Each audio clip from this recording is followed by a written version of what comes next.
Hello everyone, welcome to Pavani universe. చాలా రోజులైపోయింది నేను voice over ఇలా ఇచ్చి. కాస్త హెల్త్ బాగాలేని కారణంగా వీడియోస్ అయితే రెగ్యులర్గా పెట్టలేకపోతున్నాను. ఈరోజు సండే మా ఇంట్లో జరిగిన కొన్ని ఫన్నీ ఇన్సిడెంట్స్ అయితే మీతో షేర్ చేసుకోవాలనుకుంటున్నాను. ఈరోజు సండే మినీ వ్లాగ్ అనమాట. ఈరోజు మా పాప క్యారమెల్ పుడ్డింగ్ చేసింది. ప్యాకెట్ ఎప్పటి నుంచో ఫ్రిడ్జ్లో అట్లానే ఉందన్నమాట. నేను తీసుకొచ్చి చేద్దాం అనుకుంటున్నాను కానీ చేయలేకపోయాను. చాలా రోజులైపోయింది కదా తీసుకొచ్చి కూడా. సో మా పాప అయితే చూసిందంట. నేను పడుకున్న టైంలో పాప అయితే చక్కగా పుడ్డింగ్ తయారు చేసింది. నేను లేచేసరికి ఇదిగో మమ్మీ అని చూపించి తినిపిస్తుంది అనమాట. అదే ఇది చాలా బాగా వచ్చింది, చూడడానికి కూడా చాలా కలర్ఫుల్గా ఉంది.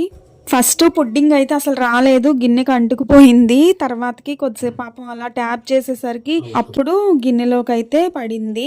చూడడానికి ఎంత బాగుందో, తింటే కూడా అంతే టేస్టీ ఉంది. ఎంతైనా మన పిల్లలు మన కోసం ఏదైనా ఇలా తయారు చేసి తినిపిస్తే వచ్చే ఆ హ్యాపీనెస్సే వేరు కదా. ఇక్కడ మా పాప నాకు తినిపించిపోతుంటే ఫస్ట్ నువ్వు తినరా, నువ్వే తయారు చేసావు కదా కష్టపడే అని చెప్తున్నా. ఇక్కడ నేను ఏదో వర్క్ చేస్తుంటే వచ్చి తినిపిస్తుంది అనమాట క్యారమెల్ పుడ్డింగ్. ఇక్కడ బజ్జీలు వేద్దామని ప్రిపేర్ అయితే చేస్తున్నా. అంతలోకే మా బాబు వచ్చి ఎత్తుకో మమ్మీ అంటున్నాడు. ఇక కుకింగ్ అదంతా అయిపోయిన తర్వాత పెద్ద సౌండ్స్ అయితే వినిపిస్తున్నాయి. సాంగ్స్ ఏంటో అని చూస్తే మా వాళ్ళు ఇక్కడ రచ్చ చేస్తున్నారు డాన్సెస్తో.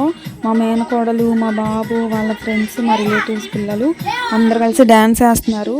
మా ఇంట్లో చిన్న స్పీకర్ ఉంటే మా హస్బెండ్ తీసుకెళ్ళి పెట్టారు. ఇక ఆ సాంగ్స్కి మా పిల్లలు అయితే ఫుల్గా డాన్స్లు వేసి అలసిపోయారనమాట. చూడండి మీరు కూడా.